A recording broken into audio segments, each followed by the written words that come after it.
Section 2.2 in Intermediate Algebra. We're now going to develop an idea of a function, one of the most important concepts in mathematics. And we'll start with a definition. A function is a special kind of correspondence between two sets. The first set is called the domain. You can think of this as an x value. And the second is called the range. And from a graphical standpoint, we can think of this as the y values. For any member of the domain, there is exactly one member of the range to which it corresponds, forming a one-to-one relationship. This is what we're looking for, the criteria, when we're describing a function. And let's look at an example. I have here a domain and a range, and in this first example I have a domain value 4 going to 2 in the range. I have 1 in the domain going to 2 also in the range. And furthermore, I have -3 going to 4. This holds for the definition of a function. Any member of the domain, there is exactly one member of the range for which it corresponds. So we would call this a function. Furthermore, we could express this as ordered pairs. 4 is paired with 2. 1 is with 2, and -3 is paired with 4. In this next example, I have 2 corresponding with 4 from the domain to the range. I also have 2 corresponding with -4, 3 corresponding with 9, and 3 corresponding with -9. This is failing to uphold the function definition. Any member of the domain, there is exactly one member of the range. And here we have 2 going to 4 and 2 going to -4. We have the domain going to 2 values in the range, which fails for it to meet the criteria of being a function. When we can graph, and from a graphical standpoint, we can determine whether a relationship is a function or not by performing a vertical line test. It states here, if it is possible for a vertical line to cross a graph more than once, then the graph is not the graph of a function. Let me graph these points that we had. In this example, we had the point 4, 2, we had the point 1, 2, and we had the point -3, 4. If we drop a vertical line through these 3 points, we're only intersecting 1 point. That's proof that it's a function. Versus this other example, let me slide this so you can see those points. We had 2 going to 4, we had the point 2, -4, we had 3, -9, which would be up here, 3, -9. Roughly you get the idea. And if I drop a vertical line, plink, I hit 1 point, and plink, I hit another point. Right there, I can stop and know this has failed the vertical line test and is not a function. So when we have just a graph and they're asking a question, is this a function or not? All we need to do is, whether you visually do this or literally do this, draw a vertical line through the graph. We have a circle function here. If it intersects in 2 points, all we need is one example. This means this is not a function. In the next one, I do the vertical lines through each one of these, and I'm only intersecting 1 point. This would be a function. But on our third example over here, we have, this is known as a hyperbola. If we draw or visualize a vertical line through this graph, we are intersecting more than one point, so this also would not be a function.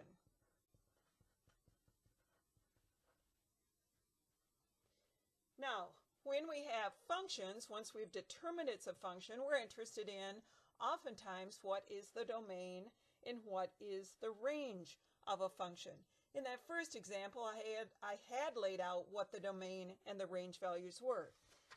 Let's take a look at a graph here.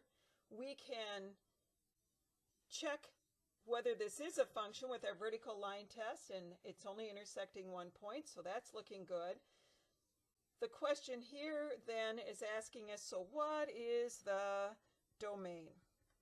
And for the domain, you should be thinking x values, and there's a couple ways that you can help think of domain. One is, if this was inflated and you took the air out, what values, if it dropped down to the x-axis, what values are we ultimately using over this function that's graphed? When we collapse it, it's all the values from -3 increasing. These values would collapse up to the x. It's a continuous string of numbers between -3 with a high of 3.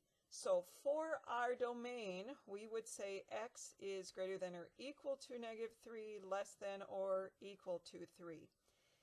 If we are asked to express this instead of an inequality using interval notation, the equivalent interval notation would be the small value always first, followed by your largest value, and we're running in our domain, which we're looking at the x-axis from a -3 to a +3.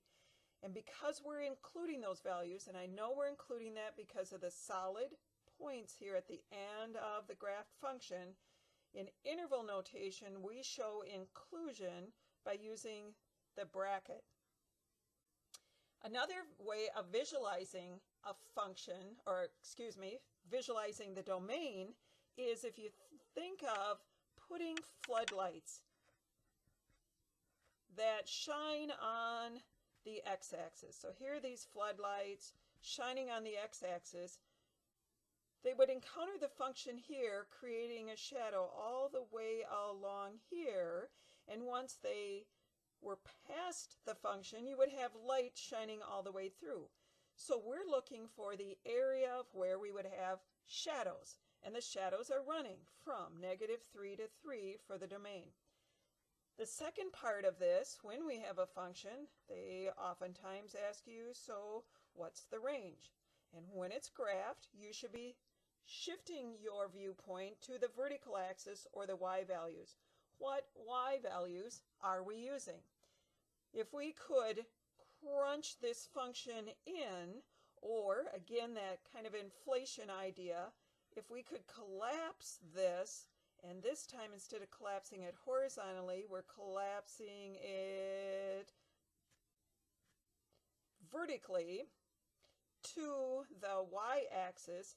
How large of values do we have? We go as high as 1, 2 here. And how low do we go? This is the lowest point, which is down here at -2. So for the range, we would list y values starting with our smallest. The smallest y value that is used is here at -2, and the largest value we are using is at +2. Interval notation for an equivalent expression of the range. The smallest value is listed first, with the second or largest value second. We're including those values because of the solid point, and to show including, we use the bracket on there. So there's the first one. Let's look at another example here. Is it a function? Yes. When we do our vertical line test, it's only intersecting one value. Let's look at whether what values we come up with for the domain. And again, you are thinking x values, whatever version you want to use for this, whether it's the floodlights, where's the shadow, or whether you just collapse this down to the x-axis. One note here that's different than the first example that we just did above, we have an arrow indicating that this is just going to continue on out, increasing values towards positive infinity. So what is the smallest x value that we encounter? Again, whether it's floodlight or collapsing in this down to the horizontal axis, they've noted here the intersection with the x-axis at the point of -5. So x is greater than or equal to, because of that solid point, we will include the -5, and it's heading out to positive infinity. So we can list it as this. Perhaps a better way is x is greater than or equal to -5. And if we're after or asked to express this using interval notation, our smallest value is -5. We're headed out increasing values of x. We're headed to positive infinity. Interval notation, you put your smallest value first, your largest value, which we don't know, it's infinity, ever increasing, so we use the sideways 8 to represent infinity. We are including -5, so we put a brace. Infinity, because it does not have an end. Any time in interval notation you're using infinity, you will use the parenthesis. We can't capture the end, and so we can't include it, and we express that with a parenthesis. For the range, our shift is now to the vertical axis, and we're interested in the y value. We can crunch this in or collapse these values to the y-axis. You could also do the floodlight procedure. Here I've got the floodlights going, and we're looking for where the shadow is increasing. Again, make note of the fact that this is increasing, which means we would eventually, as this goes out further and further, we're going to use greater and greater values of y. We're headed to positive infinity. What's the smallest y value then that we're using? Right here, they're giving us the coordinates of that starting point. The y value is starting at 0. And heading, we're using every one of these values as you collapse this graph to the y-axis. We're using a continuous set of values all the way up here to positive infinity. So we would say y is greater than or equal to 0. Interval notation, smallest value first, largest value, which we don't know, we're expressing it as infinity. Because we're including the 0, we use a bracket, and infinity always has the parentheses. Our next example here, we have what's known as a parabola from a quadratic equation. It passes the vertical line test, so yes, it's a function. Same questions again. Can you identify the domain? Use your procedure, whichever one seems to resonate best with you, but the note is we have arrowheads, which means this is ever increasing and going to get wider and wider and wider. And as we collapse the values out here to the x-axis to determine our domain, and these collapsing them up to the x-axis, these down, and so on, it appears we're using every single value on the x-axis. So x is running between, when we're to the left headed to infinity, we put a minus by our infinity sign. If it doesn't have a sign on your infinity, it's assumed to be positive. So x is running from negative infinity to positive infinity, all of the values. We could state that just saying all real numbers. And interval notation, the smallest we're going is negative infinity, the largest positive, and anytime you're working with interval notation and infinity, we use parentheses. What about the range? And on the range, we're looking for the y values. if we collapse this graph, whether it's left or right, to the y-axis, ever increasing up here, so it appears we're headed to positive infinity, but what's the smallest y value we use? It's down here at -4. So any y value that's greater than or equal to -4 is a way of expressing it as an inequality, an interval notation. The smallest y used is -4, headed in the positive direction towards positive infinity. We are including, because of the solid point, we are including -4. But again, infinity has no end, so we always use a parenthesis with that.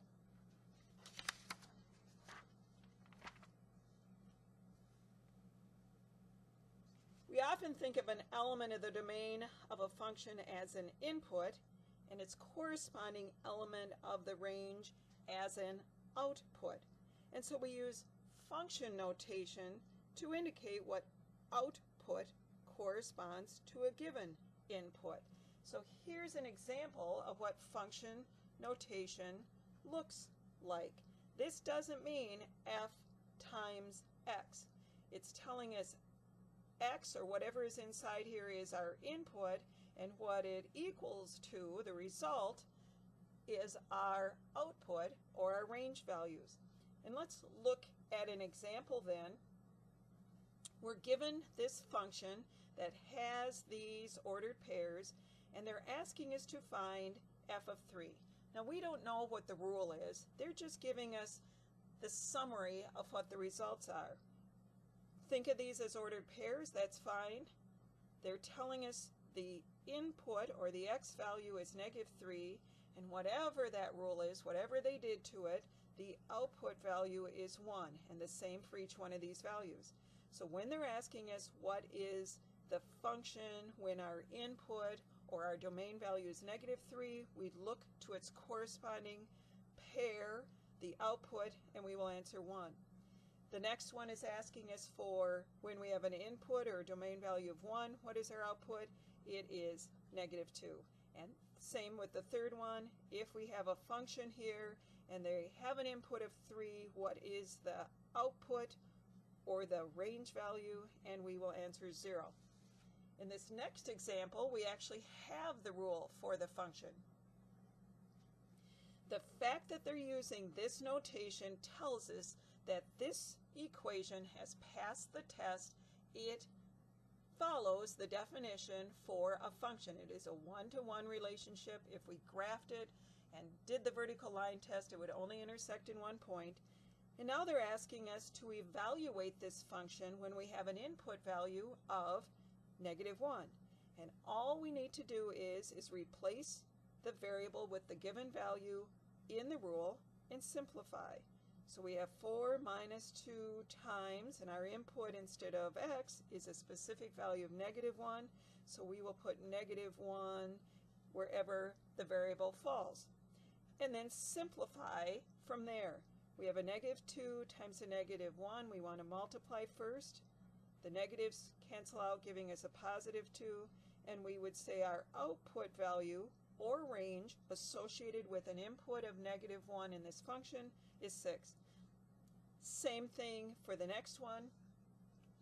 F of 10, we are going to replace wherever x is, we will replace it with a 10. Order of operations, we multiply first. In this rule, we end up with a -20, and 4 minus 20 is going to leave us with a -16. Regardless of what the input is, we still follow the same procedure. And in this last example, they're asking us to input the expression 2a in place of x. So we have 4 minus 2 times x, but our input is 2a. And then we just simplify as best we can. And the only thing that we can do is to multiply those integers. We have 4 minus 2 times a, or 4a, and we're done as far as we can go with that kind of problem. Next, when we're given a function without a graph, they are going to ask us to determine the domain. Our only concern with restricting the domain is if we have a variable in the denominator or underneath the radical. Those are both special conditions where we have to be on guard for undefined or impossible values. Now, this first function that's given, and a little hint here, we can replace the function notation with y, because when you graph, your x values are your domain. The resulting values, when you put them in this rule, give us a y value that we graph. So what they're asking us is, what is the domain of this equation? And perhaps at this point in your algebra studies, you recognize this as an equation of a line.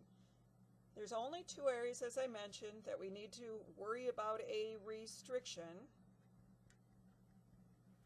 on our domain, and it happens when a variable is in the denominator, I left out an A, or if it's underneath a radical.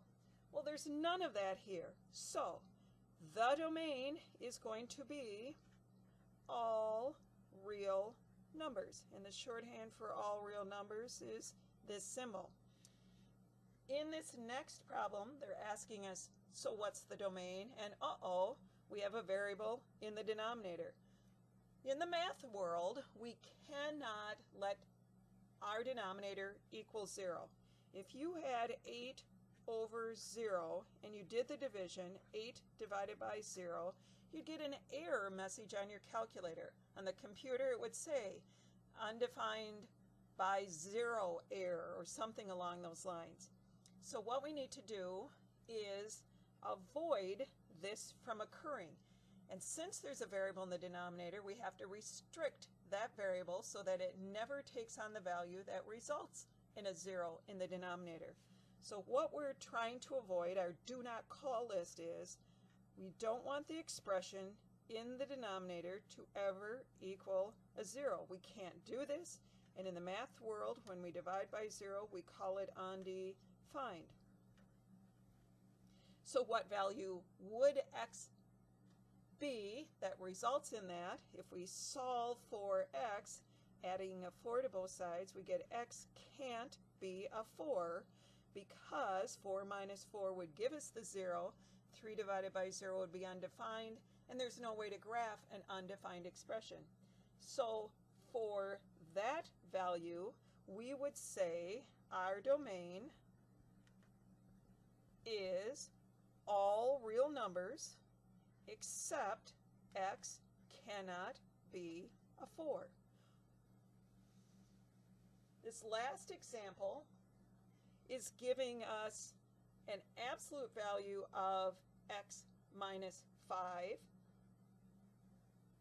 Well, there's no value in the denominator. There is no variable or value underneath a radical. There's no reason to restrict our domain here. So neither one of those alert signs or criteria is showing itself in the rule. So our domain here is going to be all real numbers. Just a note about square root. We have to take square roots of positive numbers.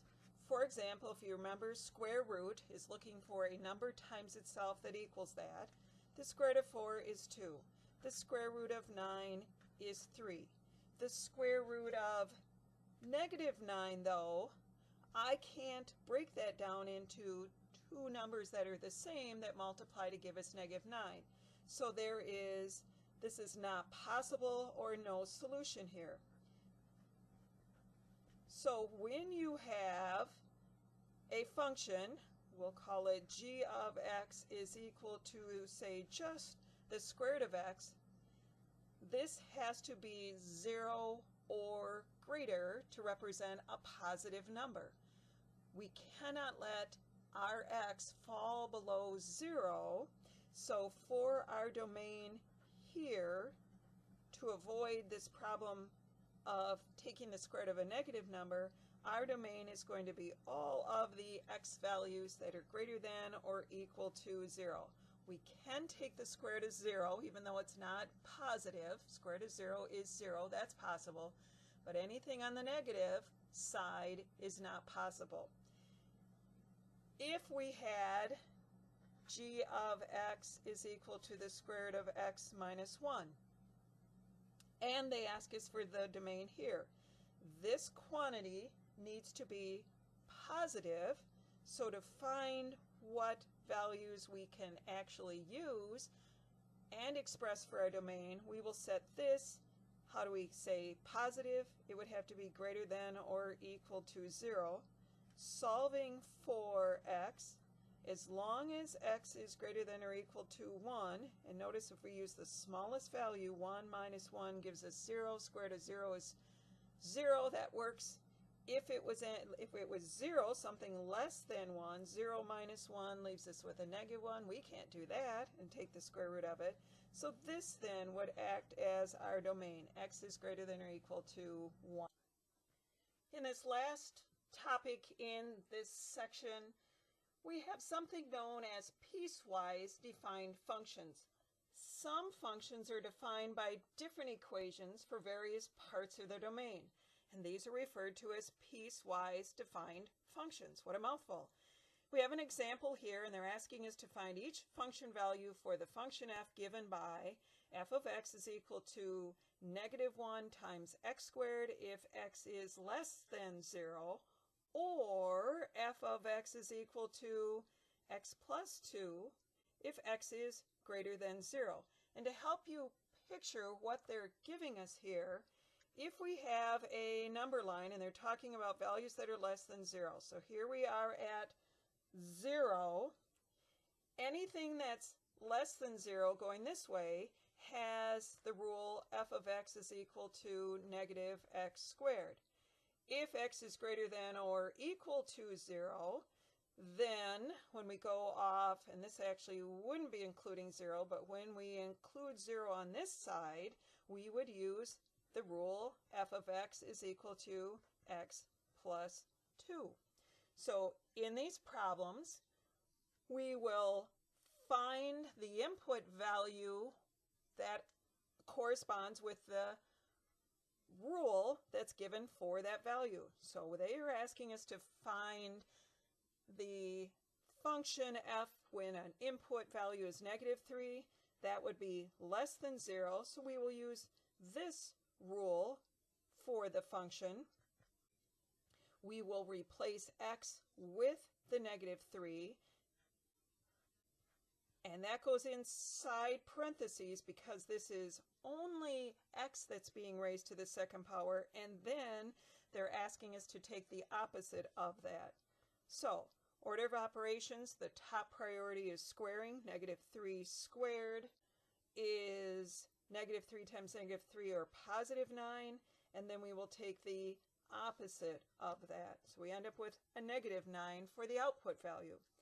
F of 0, we don't use this rule because this is only when the domain values are less than 0, but if x is greater than or equal to 0, this would be the rule that we use for the function. And so we will replace x with the input value of 0, so wherever x is, we will put a 0. We'll simplify and have an output value when f is 0. We will have an output value of 2. And in the last example, they're asking us what's the output in this function when we have a domain or an input value of 4. As long as our domain value is greater than or equal to 0, which 4 is, we will use this second rule for the function, and replacing the x with the specific value, we have 4 plus 2, so we would answer the question with 6 for this problem.